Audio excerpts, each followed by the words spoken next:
So, for those of you that don't know what it is, we're talking about a 14.5-foot strip of linen cloth, and it's not just any linen, okay? It's a very fine linen. We're going to talk about the weave. We're going to talk about what we know about the textile itself. But it's a 14.5-foot strip of linen cloth that is of interest to us because it bears the image of a man who has been scourged and crucified in Roman fashion. And when I say that, what I mean is you can look at the image and see, even with the naked eye, you can see that this is someone who has been crucified. And this man has been badly beaten. But the point I want to make here to you is that this is a forensically accurate image. In other words, this is not a painting, this is not an artwork, this is not a photograph. This was a real human form, and I'll tell you how we know that as we go along. Science actually can demonstrate why we know this was a real man who was wrapped in this linen. It's forensically accurate, anatomically perfect. 5-foot 10-inch man that weighed about 160 to 170 pounds, who was scourged and crucified and capped with something very thorny on his head, and he was pierced in the right side, right between his 5th and 6th ribs. It's all demonstrated forensically in the linen itself. So here's the reason that this is of such interest to us, of course, is because who else in history could that be? It's not like we would look at this and say, oh, I don't know who that is. But it has been subjected to more study, more academic examination than any other artifact that exists in the world. And I'm going to let that rest for a minute because you need to feel the gravity of that. There have been more hours of academic study brought to bear on this 14.5-foot strip of linen than any other object that we have in the world today. Okay? From every discipline, name one. Because it's not just my discipline of history that's interested in it. It's not just theology that's interested in it. This textile has been examined by physicists, chemists, botanists, biologists, hematologists, forensic medical experts, imaging specialists. Name one. Name a discipline that has been brought to bear on this cloth, and this is the great challenge we have. The more we study objects of the material world, if I had told you that there had been 1 million hours of study brought to bear on something, and it was a man-made material object, how long would it take all of our great science to figure it out? Objects of the material world always give up their secrets, always give up their answers. The more we study this linen, the philosophical challenge we have is, the more we study it, the less we know it. The more we study and the more questions we answer, the more questions we have. Science can swoop in and do a test and answer a question, and it opens up 5 new questions. So we've reached sort of a philosophical limit, if you will. I think this is the best way to say it. We are really confronting the limits of our human capacity when we encounter this linen. And maybe that has some meaning. We are confronting the limits of what we are able to know. Okay, so let's do a little dive. There it is. There's a beautiful, I understand this is, Jameson, you said this was your sister that did this? Mm-hmm. This frontal image right here, this is very beautiful. There's actually a dorsal side as well. You can see this behind me. And actually this image needs to be flipped. Do this in your mind and just flip that image so that the face is on the other side because it's actually flipped. But imagine you have a 14.5-foot strip of linen cloth and you have the frontal side, in other words, the front of the man's body on one side and the back of the man's body on another. We've already got an interesting challenge of understanding how that image would have happened. And I think you'll see this as we go along, how we know that the orientation of the body that was in this linen and what it means. But if you go to Turin, Italy today, and you see the real thing, which they only put on public display now every 10 years, but if you saw it, this is what you would see with the naked eye. This is all the medieval Christian pilgrim would have ever seen. It's just the faint image of a man who's obviously, he bears a wound in his wrist, a large bloody wound at his feet. But the medieval pilgrim didn't know what you and I know, or what you and I will know after I show it to you if you don't know it already. they would have never seen what the age of science and the age of photography and imaging has revealed for us. And yet they believed, because someone in authority had told them this was the burial linen of Christ. Now, I don't want to, I'm not going to bore you with the history lecture, but you had to know when you invited a history professor that you're going to get a little bit of that, right? So in 1355, the shroud went on display for the first time. It shows up in the documented historical record for the first time in the middle of the 14th century. That does not mean that the shroud did not exist before 1355. I'll be very clear about that. Speaking historically, I can tell you that there is a chain of custody I could put together that goes all the way back to the 1st century. The problem is that we have a consensus that has to be reached about what the record means. So 1355, we have the cloth that turns up in Lille, France. It's in the possession of a knight named Geoffrey de Charny. He built a chapel in Lille. He put it on public display and said, this is the burial linen of Christ. And of course, nobody questioned it. People came by the hundreds and then the thousands to come and see this cloth. It remained in the de Charny family until 1453, when it passed into the ownership of a house, the House of Savoy. If you know anything a little bit about European history, that name might mean something to you. The House of Savoy is the same royal house that produces the kings of Italy. The last of the Savoy family died in 1983. He was King Umberto II, of the titular king of Italy. So the cloth remained in the family of the Savoy until 1983, and a lot of people don't know this. A lot of people, how many of you came here today thinking that this is something that's owned by the Roman Catholic Church? No. It was owned by the Savoy family, a private family, until 1983, and when Umberto II died, he willed it to an individual. He didn't will it to the institution of the church. He willed it to the living Pope as an individual. At that point in time, it was Pope St. John Paul II. So the owner of the cloth today is Pope Francis as an individual. The church does not own it. So it will just pass into the hands of each successive bishop of Rome as an individual. But that happened in 1453. So the Savoy family owned it for a very, very, very long time.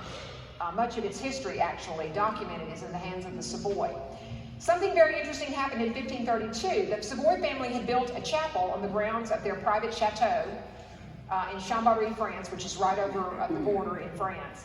They built a beautiful chapel to house this shroud, and there was a fire there in 1532. So if you look at the shroud today, one of the things you notice is, of course, there's a parallel set of scorch marks that run the length of the linen. Do you see those? Parallel to each other, scorch marks that run the entire length of the linen. That's from that 1532 fire. Now y'all get ready, because I'm getting ready to give you a test question that I'm going to ask everybody at the end. Are y'all ready? See, this is how I make sure my students pass, is I stop and say, okay, are you ready? This is the test question. So in 1532, when this fire happened, there was a group of Franciscans who were taking care of the cloth. They ran in and rescued it, but it had been in a metal reliquary, folded up in such a way that when the metal heated up from the fire, it left these scorch marks. Interestingly, not harming the linen at all. The shroud has actually been in 2 fires. It was in another fire in the late 20th century, and deliberately set fire that time, and again, not damaged, didn't even have smoke damage to it. So that happened in 1532. Now here's the test question. In 1534, the sister order to the Franciscans, the Poor Clares, took the shroud into their convent there in Champari, and they wanted to repair it, to strengthen it, it took apparently very loving care of it because of what they believed that it was. So they sewed on a strip of linen to the back of it. It's called the Holland backing cloth. Sewed on new linen. They put linen patches into it, which are the triangular shapes that you see when you look at the image with the naked eye. You see these triangles. They were sewn in as patches. And then here's something we learned in the 20th century. They apparently introduced cotton fibers to the old linen. Cotton and linen, everybody knows this, because we all are in the South, right? You know that cotton and linen are not the same thing. Linen, this linen comes from flax. Cotton grows as cotton, right? Two different things. Well, they introduced cotton, and the reason we found that out in the 20th century is because we developed something called the ability to image things under ultraviolet light.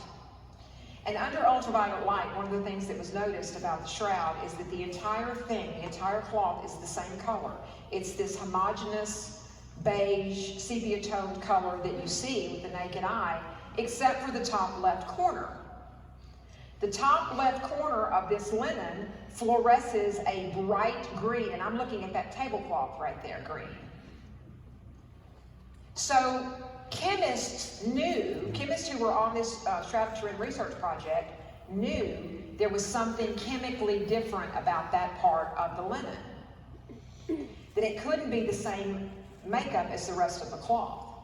So there was a chemist by the name of Ray Rogers, and I'll talk about him just a little bit later too. A chemist named Ray Rogers, who was actually at the Los Alamos National Laboratory. He was no slouch. And he argued that something had happened in that corner, and that probably it was a result of that 16th century repair that was done to the linen. The top left corner. So y'all plant that in your mind, the top left corner of this linen. Y'all got that? You'll see why. You'll see why. Okay. That's the modest little chapel in Champari, which the Savoy family owned. That is the little niche in the wall behind the high altar where they stored their relic of the shroud. And actually, if you go there today, and I've had the great privilege of being here in this small chapel, if you sit there, you can look up and you can still see the scorch marks in the stone from the fire that was there. It's pretty remarkable. Okay, so the next thing that happens is it moves to Turin, Italy in 1578. And it will always be there. It's never going to leave. That was part of the deal the Savoy family made when it was willed to the living Pope. Otherwise, you know the Pope would have that at the Vatican and it would never be seen, right? I mean, it would hide away into one of those secret archives somewhere. But the deal was that it had to remain in Turin, Italy, and could never leave. And so that's why it is there today. The next time it's on public display, by the way, before I forget to tell you, will be 2025. You can look for news about that if you want to think about going. That would be when to go.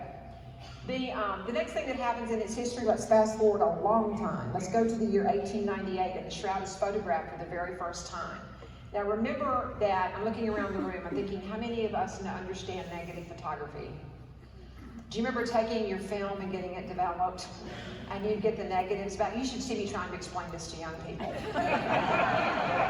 I'm like, okay, take out your iPhone, turn on the settings for invert, and try to explain to them what a photographic negative is.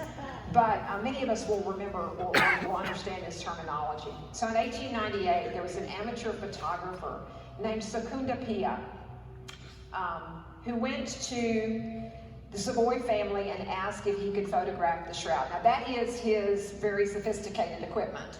He was an amateur, but this was state-of-the-art photography in the late 19th century, because this required him to take about a 12 by 12 inch glass plate and take a prolonged exposure on this glass plate, and then take that glass, it's about a 1/4 of an inch thick, into his darkroom to process it using photographic chemicals, right? Kind of ringing a bell with some of us. We kind of, not that you remember 1898 photography, but that you remember something about negative photography. So he was really the first one in the world to ever see what nobody really knew before. When he processed that photographic plate, and you're looking there on the right, that's his image, that's his photographic positive that is in the possession of the Archdiocese of Turin now. That's his photograph. But when he went to process in the darkroom his photographic plates, he was the first one in the world to ever see this. And as a matter of fact, he was accused of having created a hoax. He was accused of that. It was 33 years before the Savoy family allowed this cloth to be photographed a second time. 33 years. And in 1931, when it was photographed by a professional photographer, Giuseppe Andrea, he got the exact same result. And every single photographer ever since has gotten the exact same result. So Secunda Pia was eventually vindicated. But what he realized, of course, is that what you see with the naked eye is not the real image. It's a mirror image. And in fact, when you're looking at the cloth itself, you're looking at the photographic negative. When you look at the negative, now you are looking at the positive image of the man. That is his left wrist that is pierced. So, that goes back to one of the characteristics of this cloth that sets it apart from any other object in the world. This is the way it photographs. Nothing else photographs this way. And I don't mean the image, I'm talking about the photographic properties. The reason that Secunda Pia was accused of creating a hoax is because what he did was he flipped the images. The negative is the positive, and the positive is the negative. If you look at it with the naked eye, you were looking at a photographic negative. So he was accused of having created some kind of hoax because it violates the way photography works. It's the inverse of the way photography works. The second thing that happened that sets it apart from anything else that we've ever studied is in 1976, NASA and a company called Jet Propulsion Laboratories were working with the Air Force Academy in Colorado Springs to come up with technology that would take photographs from outer space and read them for dimension. So in other words, you could take a photograph of the moon. If you look at a photograph, it's a flat one-dimensional image, right? You take that and you would run it through something called the VP8 analyzer that they developed. It's called 8 because it's the 8th version they got to before they got what they wanted. The VP8 analyzer would take these photographs and read them for dimension. You could tell, for instance, if this photograph of the moon, like how high was that mountain on the moon? Was that really a crater on the moon? If so, sort of show the dimension of that. And Dr. John Jackson, who's a nuclear physicist, still living, is retired, long since retired from the Air Force Academy now, but Dr. John Jackson was interested in the shroud, had been for a long time, and they started running all sorts of photographs through this analyzer just for comparative data to see what would happen. For instance, if you took a photograph of the Mona Lisa, this is one of the things they did, took a photograph of the Mona Lisa and ran it through this analyzer, you got a very distorted, flat image because there's no dimensionality to the Mona Lisa. It's a painting. If you took a photograph of anything and ran it through this, you would get a one-dimensional image because that's what a photograph is. It's just, if there's no dimension to it, there's no dimension to it. So Dr. John Jackson said, I want to run a photograph of the shroud through this analyzer because he already knew that it had unusual photographic properties. So he was kind of on a quest to see what else he could learn about what the eye sees. That was 1976. And that's the result when they ran the photograph of the shroud through this VP8 analyzer. When Dr. Jackson saw this result, and of course realized immediately the implications of it, which is that this cloth had actually covered a real human person when the image was formed. Do you understand that dimensionality means it is not an artwork? This is not a painting. Nobody painted this image. This was really wrapping a human form. When he realized this, he saw the result, he looked at everybody in the room and he said, we're taking a team of scientists to Turin. And he put together a group of over 30 from lots of different specialties all over the world, including a Jewish photographer. And they went to Turin, Italy, and they had 5 days of unrestricted access to perform every test they could without touching upon the image, of course. They were very strict about that.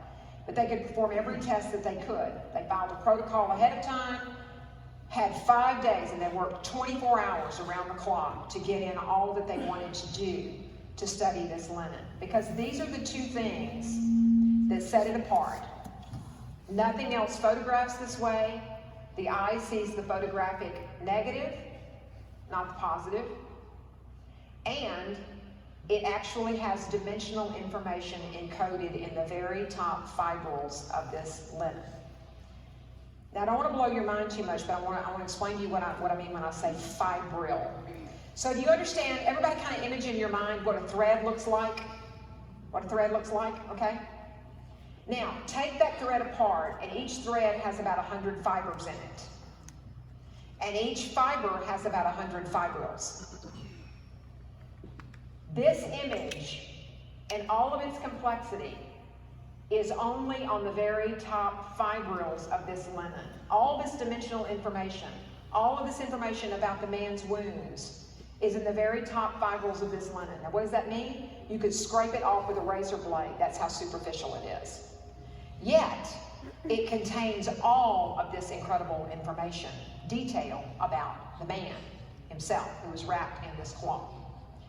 Okay, so I mentioned this is the only scientific examination of the shroud that was ever permitted. That was in 1978. There were samples taken in 1988 for carbon-14 dating, which I'll talk about separately. But the shroud has not been examined since, except using samples that were taken in 1978. For reasons that we'll talk about if we have time, the owners, Pope John Paul II, Pope Benedict XVI, and now Pope Francis, have been reluctant. Pope Francis is reluctant right now to allow further scientific testing, and we can talk about why that is. It's not because the church is afraid of science. It's because, as Pope Francis said, that there is not enough science to convince someone who is determined to believe that this man is not Jesus. And there is not enough science that would ever convince someone that it's anyone other than Jesus who believes that it is. And the fact that Christians don't need a relic to demonstrate the resurrection. Okay? But what's fascinating about that, and the position of the church has been since Pope John Paul II owned it, is that we also must embrace science as a way of knowing God's creation. So, don't look for anything anytime soon, I don't think, but this one time it was examined in 1978. That's Dr. Jackson, by the way, Dr. John Jackson, who has become a friend of mine. He's, as I said, he's a nuclear physicist who, oh my gosh, I can hang with for about 5 minutes. Do you know what I mean? And then it's like, okay, you need to talk to me like I'm a 6th grader. Okay, make that a 3rd grader. Because he's just one of the most brilliant minds I've ever met, and worked with NASA for many, many, many years, and the Air Force Academy. And he works on the shroud every single day of his life, and he's now over 80 years old. And he's never had a day in his life where he's not done some work on this project. That's him getting his first look there underneath the backing cloth I told you about that was there, and him looking through the very primitive telescope now to us, right? Okay, so I know you can't probably read all that, and that's okay if you can't. This is really more to remind me not to forget anything. When all of that information began to be published in the early 1980s from this scientific research, this was the findings, the summary findings of those 30-plus scientists who went to Turin in 1978. It is actually a real man was wrapped in this cloth. We know that from the dimensionality of the image itself. It covered a real human form. And it was a man who was scourged and crucified in Roman fashion. He was capped with something very thorny on the top of his head. As you can see that. One wrist is pierced, the left one, we can't see the other one. Both feet are pierced with something that bled profusely. This man has over 360 individual wounds on the body that cover the entire body. From the neck, the back of the neck, all the way down the back of the body to the ankles, and then up the front of the body, including the midsection, not so much on the chest area, but certainly the shoulders and arms. These have been examined, these wounds have been examined under the intense magnification that we're able to bring to bear today with our microscope technology. These have been examined by forensic medical experts who say that every single wound on the body was caused by the exact same weapon. We know the exact outline of each individual wound. They are all exactly the same. It's the same weapon that he was beaten with. But here's something very interesting we know forensically. How many of you have ever watched CSI? CSI, you know what I'm talking about? Like this, think of this as CSI Jerusalem. CSI Jerusalem. CSI. So CSI, forensic science, tells us that this man was beaten with a very specific type of weapon. It was a weapon that has three cords to it, and on the end of each cord there were two metal balls separated by about an inch or an inch and a half, and these metal balls are all exactly the same. They're a little bit asymmetrical, okay? When you look at them under magnification, you can see it's the same wound throughout across the body. This man was beaten not by one man, but by two. There was one on either side of him, and one of them was taller than the other. And we know that from the directionality of the wounds. So now I'm entering a sort of an area now where everything I'm telling you would be admitted forensically in a court of law. If you had a CSI case and you wanted to present evidence, every single thing I'm going to tell you would be admissible in a court of law. About the wounds the man suffered, the type of weapon that caused it, all about the blood spatter, tells us a lot about the blood spatter, the blood flow, both pre-mortem and post-mortem, tells us a lot about the position of the body. There's so much here, but I want to assure you that I am not telling you anything that there's not a scientific consensus on. As a matter of fact, I try to stay away from that which is there's not a consensus on. But this man was beaten with something that aligns perfectly with the 1st century Roman flagrum. And now how do we know that? Because we have some that have survived, that are in museums. We know what the Romans used as an instrument, as a whip. A flagrum is what it was called. The wound that is between the 5th and 6th ribs, there is, you can actually see it even in the photographic negative, positive form. You can see that there's a separation of blood and a clear fluid at that wound. Under extreme magnification, we again can see the width and depth and breadth of the wound, of the weapon that caused that wound. I can tell you the exact width of the blade, how long it was from the base of the blade to the point of the blade. And forensic scientists will tell you they know the weapon that caused it, and it's a 1st century Roman lance. Okay? All of this came out of the 1978 research project. There's traces of aloe and myrrh on the cloth, particularly around the head. We know that those are commonly used in burial rituals, especially for Jews. Aloe and myrrh, traces of both there. No paints or dyes of any kind on the cloth to account for the image itself. Lots of pollens. This is fascinating because they took lots of pollens from the linen beginning actually in 1973. There was a Swiss botanist by the name of Max Fry who got access to the linen and took a few samples, and then in 1978 they took a lot more. This actually makes me shudder to tell this story every single time, but in 1978 they vacuumed the cloth. Let's pause. Yes, they vacuumed it because one of the things that they noticed were heavy concentrations of soil, what appeared to be soil, particularly along the bridge of the nose area, extending into the hairline on each side, the eye sockets basically, the knee area, and obviously the feet, large concentrations of soil. So that the cloth was vacuumed in 1978. They took that soil and put it in a, like I remember those old fold-over Ziploc bags? Do you remember those? And labeled it dirt. How scientific is that? Dirt. Well, let's talk about why. In 1978, we didn't yet know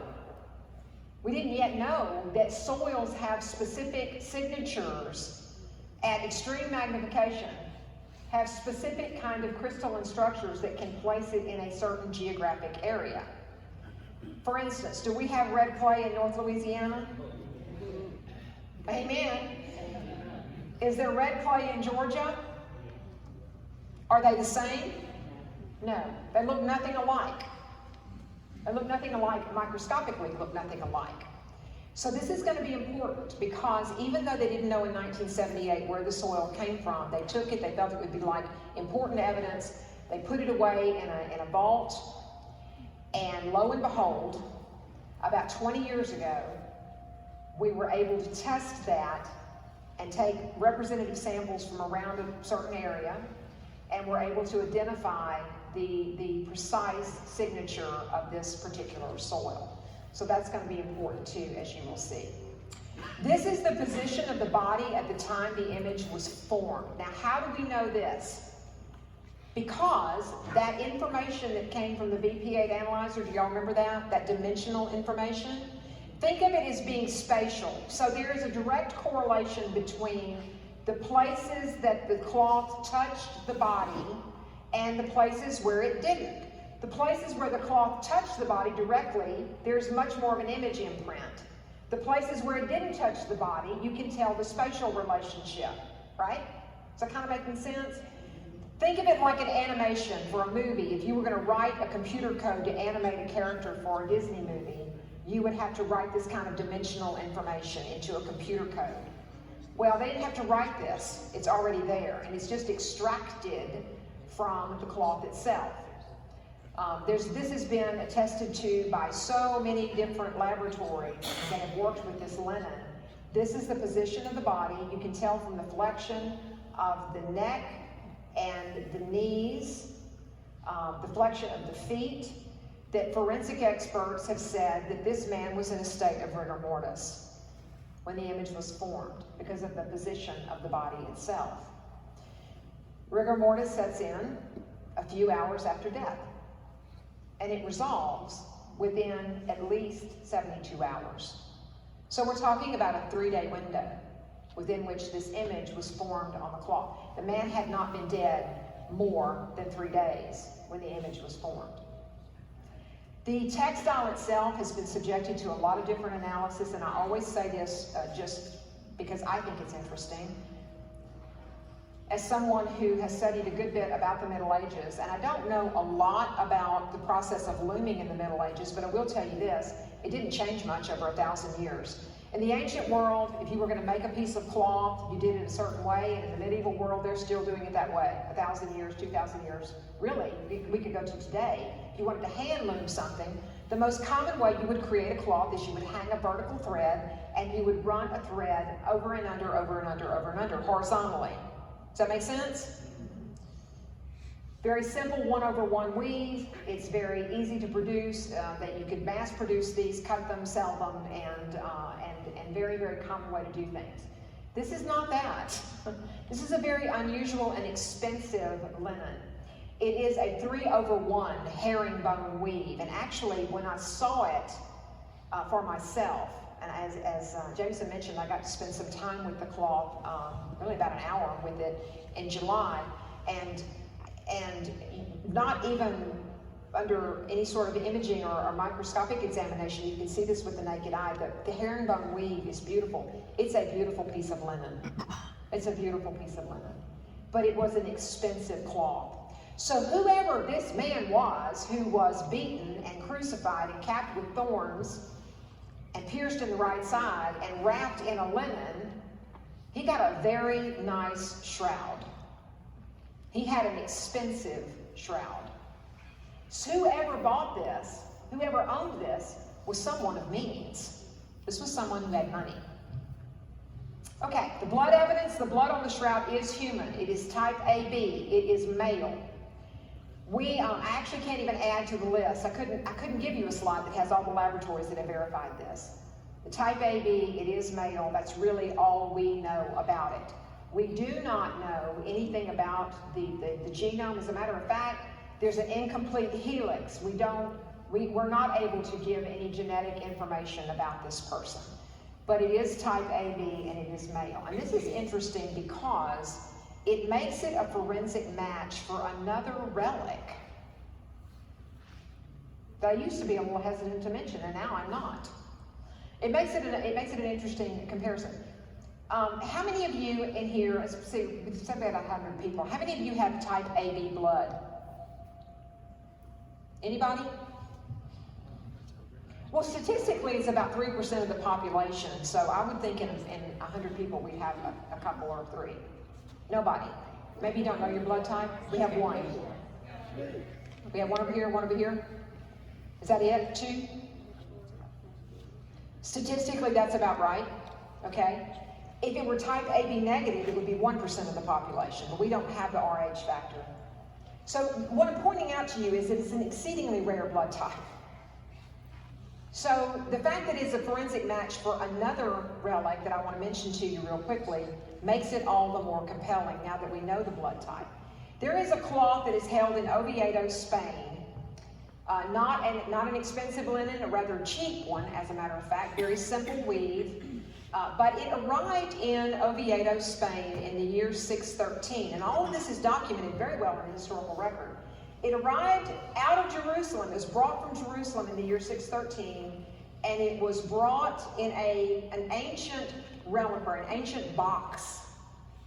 And the tradition behind it, when they received it in this little religious community in Oviedo, it's recorded in their record that this came from Jerusalem and it was purported to have belonged to the Apostle James.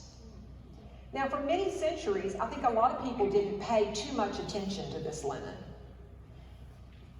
But when the information began to be published about the shroud, there began to be more and more interest, because when this cloth was tested, it is human blood, it is type AB, and it is contains many of the same pollens that I'm going to talk about.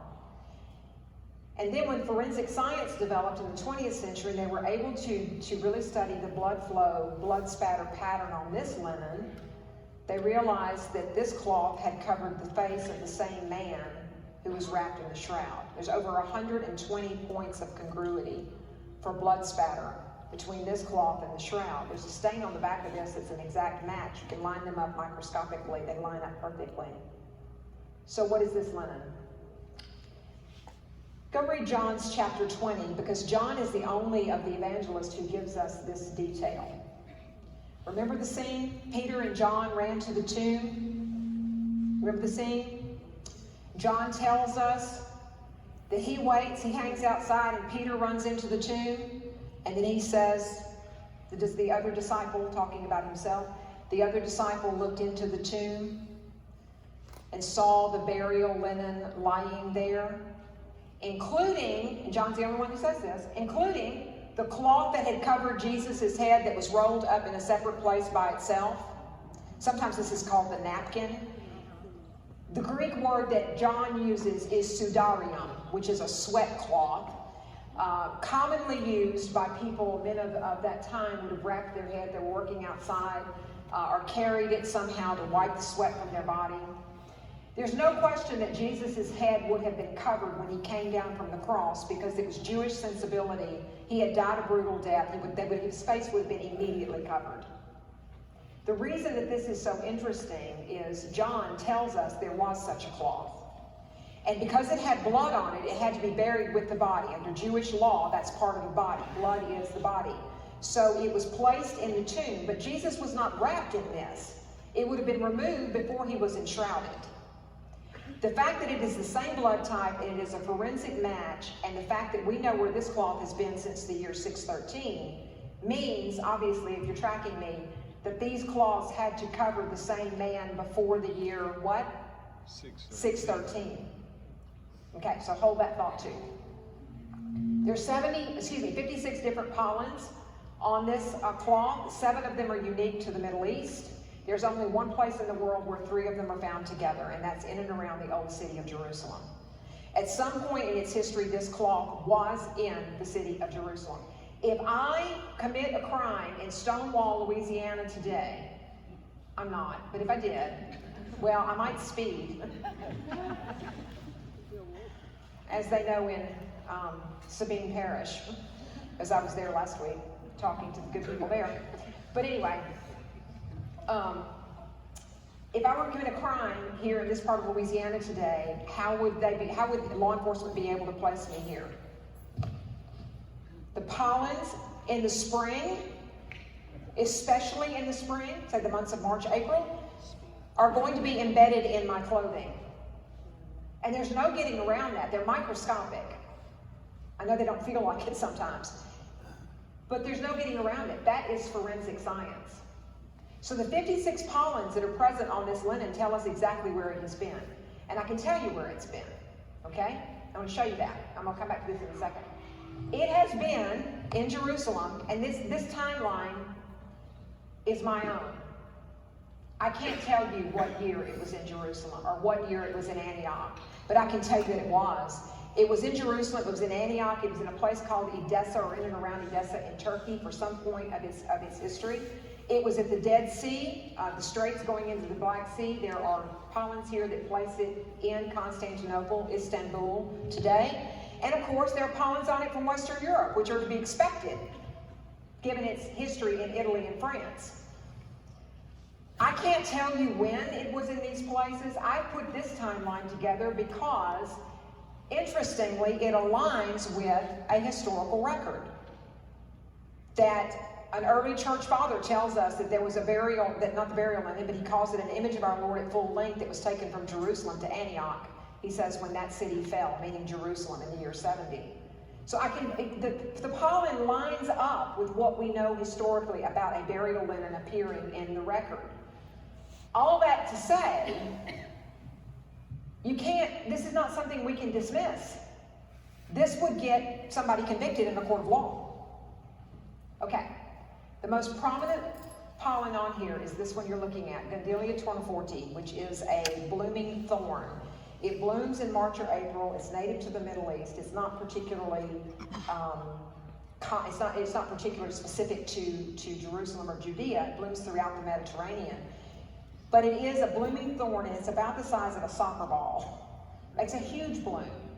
And after it blooms in early spring, the bloom dries up, but what remains behind is a ball of thorns that's about that size. And the thorns are 2.5 to 3 inches long, and they're about 1/4 inch thick. And this is the pollen that's found on the shroud and on that Sudarium in Oviedo. It's the exact same pollen.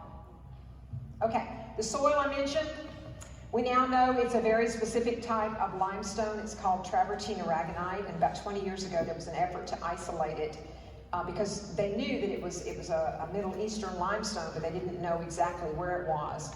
So taking microscopic samples all over really the area, and of course starting with the most likely place, the closest match signature-wise under microscopic examination is at the old city of Jerusalem. And as a matter of fact, the closest match is at the Damascus Gate today. So yes, dirt moves across 2,000 years, of course, but this is not a limestone that you find in Western Europe. This is not a limestone that's found in France or Italy or even in the Anatolian Peninsula of Turkey. This is a limestone that's found in the area of Judea. Okay, so here's the little sticky widget. Don't y'all love that photograph?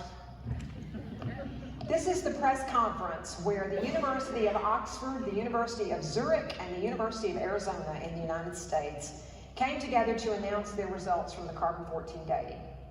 Very good science. This is where you actually, you have to destroy the organic matter by burning, and then you have a measurement of the burn time, and you can come up with a date. That's the most simple explanation that I have for it. Very good science, and they say that the shroud can be no older than the year 1260, probably more toward 1390, 14th century, plus or minus probably 50, 60 years on either side. Okay, is there anything about this picture that bothers anybody? The guy on the left, he's the Oxford guy. Anything else? Look at the blackboard. Do y'all know 1260 to 1390 exclamation point? I might ask my brother, the scientist. Is that some kind of scientific notation I don't know about? Why do you feel the need to punctuate this? Science is supposed to be objective. Just tell us the date, right? Okay, so here's the story of the carbon-14 dating real quickly. I mentioned to you Dr. Ray Rogers, who was at the Los Alamos National Laboratory. This wigged him out.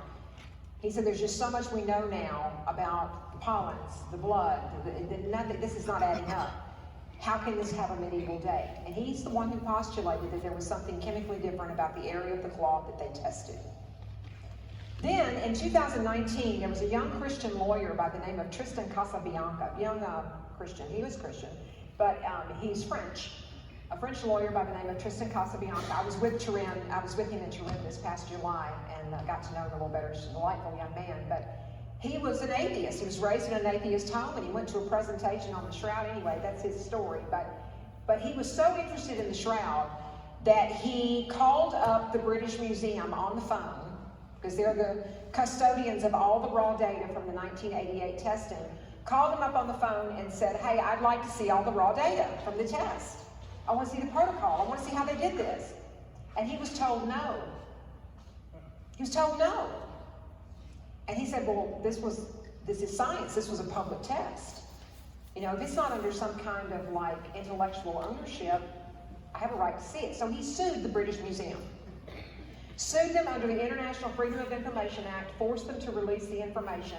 And this is what he learned from looking at the raw data. The scientists violated their own protocol. Instead of taking 6 samples from across the linen, which is what they were supposed to do, 6 different areas of the cloth were supposed to be tested. Each laboratory would get 2 samples. Instead of that, they took 1 sample and they cut it into 6 pieces.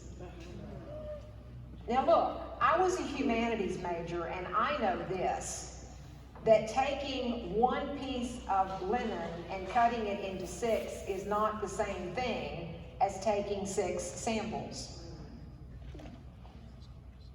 Test question. Where was the sample taken from? Exactly.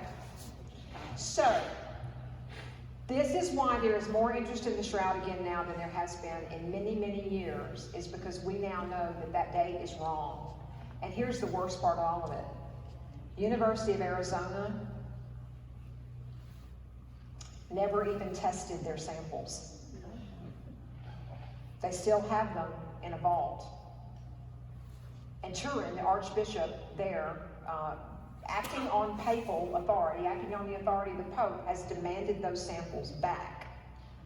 And they refuse to return them. So much for objective science, right?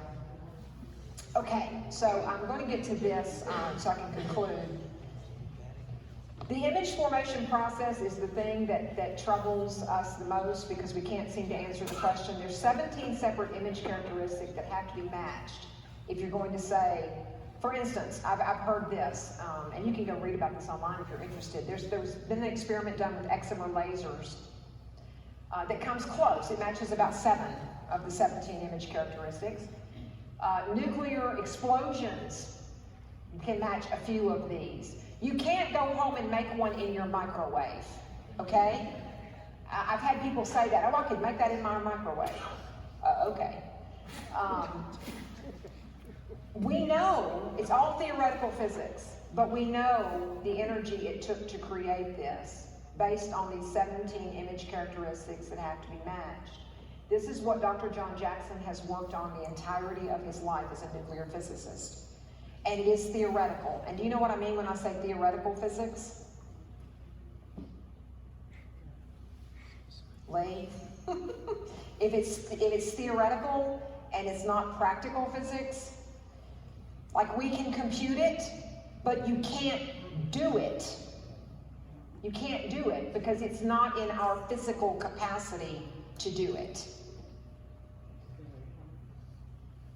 So, this is 784 trillion watts of light. 784 trillion watts of light is what Dr. Jackson has computed. Would be required, concentrated in a 14.5-foot strip of linen cloth in an immeasurable millisecond. He has it down to the point, I think 100 zeros and then a 2 or something, seconds. We cannot harness that amount of energy in any laboratory in the world today, because in case you don't have a frame of reference, 784 trillion watts will power Manhattan Island for a year. In an immeasurable millisecond. And this is what Dr. Jackson's hypothesis is. And again, this can't be demonstrated. I hope you understand why. Can't be demonstrated, but this is what he says. What he says, I'm going to offer to you his hypothesis, and I have great respect for him, even though, as I said, when he explained it to me, I said, okay, I'm 6. Explain it to me like I'm 6. So, he says this had to have happened, that the body that was wrapped in this shroud became a spectrum of pure light, and it was 784 trillion watts of energy. Enough that would make the human form essentially materially transparent. That the body would have all the shape of a man, but none of the mass. So that the cloth collapsed right along the plane of gravity straight through the body, which explains the frontal image and the dorsal image being right there together. Explains all 17 image characteristics. Is the only hypothesis that does. And why can we not recreate this? Because we can't do it. Because we can't do it. That is a hypothesis. It cannot be tested, and it will never be able to be tested.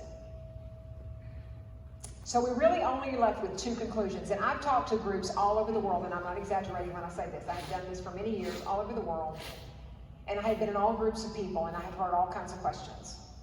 But there's only 2 things you can walk away with about this cloth. There's only 2. It's not like there's just a long multiple choice question.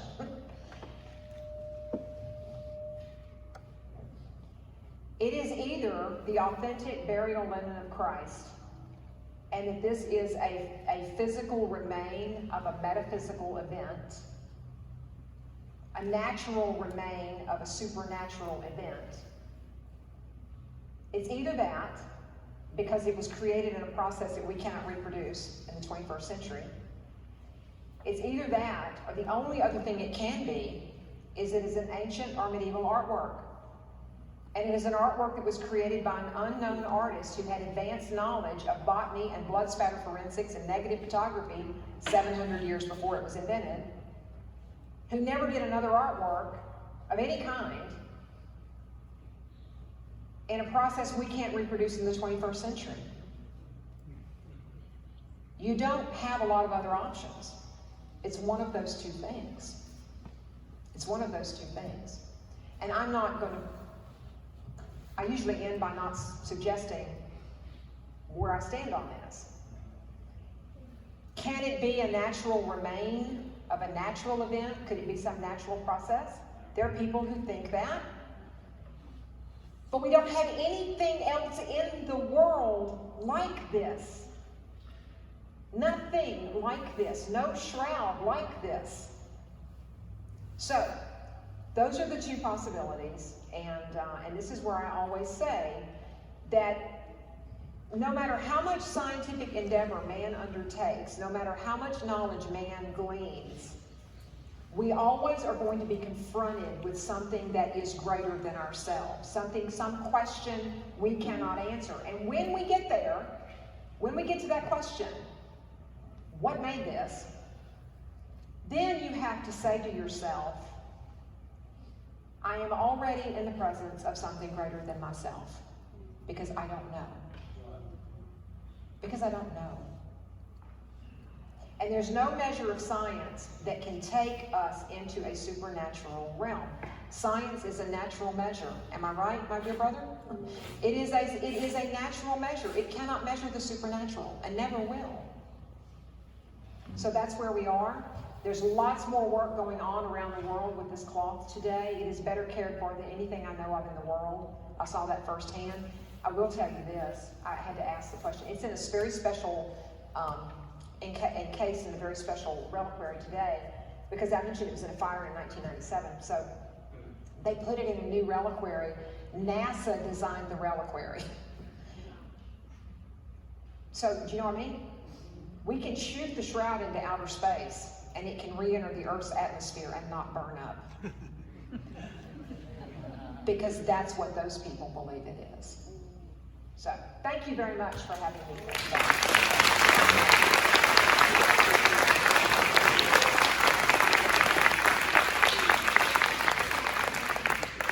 How would you look up in 25 what month they're going to show it? Okay, that's actually a great question. will be shown in 2025. So when I was there in July, the group of men who take care of this, there's really only 4 men who take care of this cloth literally every day of their lives. They notice, they measure it every month. They have a sort of an analyzer that runs over every square thread of this and measures it for any kind of change or any kind of slippage in the fibers. And what they've noticed is there's like a millimeter of slippage because the cloth has been hanging vertically. So they moved it to laying it flat. And it'll never be hung vertically again.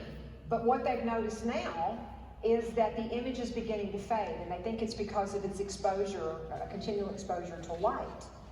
So they want to limit the exposure to light. Again, they had consultants come in and say what kind of spectrum of light they needed to use. So what they're talking about now is for 2025, not having a public exhibition where it would be hung or displayed for a month, 1 solid month, but that they would make it available every week of the year for a certain number of hours, so that they could limit over time the exposure it would have to this spectrum of light. So look for that. It may be that it's going to be the entire year, and you could schedule it at whatever week you wanted to be there to see it. Yeah. Yes? You mentioned the fire in the 90s. What happened? You said it's intentional? It was intentional. Someone set fire to, it was actually in the today it's not in the cathedral, in the chapel it was in the 90s. It was in a chapel adjacent to the cathedral there, and it's hung, it was actually in a reliquary above the altar, running the whole length of the wall, and somebody set fire to the chapel. And probably in the hopes of destroying the shroud. That's what we think. It's the only thing that's in there that makes that chapel particularly special. So there was an off-duty fireman by the name of Mario Trematore. We call him Super Mario now. Mario lived down the street from the cathedral, and he saw the flames and ran down the street and grabbed a helmet and an axe from the back of the truck, the fire truck that was there. And you can see this, it's on YouTube, you can find it on YouTube. And there's all these people running out because the building is the chapel's on fire and timbers are falling. And it's this really dramatic scene. And he runs in, people are running out, he runs in and he takes this, and it was in bulletproof glass then. And he took this axe and struck the center, right in the center of the glass, and reached in and pulled it out right at the head. And ripped the entire length of the linen out and carried it out on his shoulder. It's on YouTube, you can watch it. So it was not damaged at all, but they never found out who did it. But it was deliberately said, it was ruled to be an arson. So, Mario has quite the story, by the way. Yes? No, we can't get a complete helix. In other words, we don't know anything about the man's DNA at all, except that it is type AB blood and it is male. Now, will we know 20 or 30 years from now as our technologies advance? Maybe.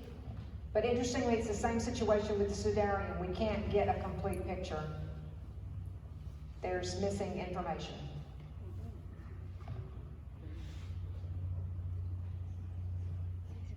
Anything else? Any other questions? Yes? I want to ask about the blood type. You said the AB, and mine is AB with the RH factor in it. Why is the percentage so low of people with that blood It's just the rarest blood type. If you have type AB, it is the rarest blood type. It is less than 3% of the population in the world that has it. If you go down to type AB negative, if it's a negative RH factor, my oldest son has AB negative. And I remember when he was tested, when he was born, the doctor went, oh my gosh, good luck with that, because it's less than 1% of the population. So it is the rarest blood type. RH factor in it, like mine? Do you know if you're positive or negative? I'm negative. If you're negative, you are the rarest blood type in the world. So it wouldn't do me good to get cut here. I wouldn't have surgery either. Oh, well, I mean, Wouldn't have Arnold's a universal surgery donor. either. You can, yeah. Arnold's a universal donor. You're in good shape. Right. That's right. My father was AB positive. I'm AB positive. And I also believe as someone just commented, and I'm stepping a little bit out of my area of expertise, but AB, the blood type AB is a universal recipient. So receives all would be the interpretation of that. Yeah. Jameson, thank you so much for having me today and for asking me to come. Thank you.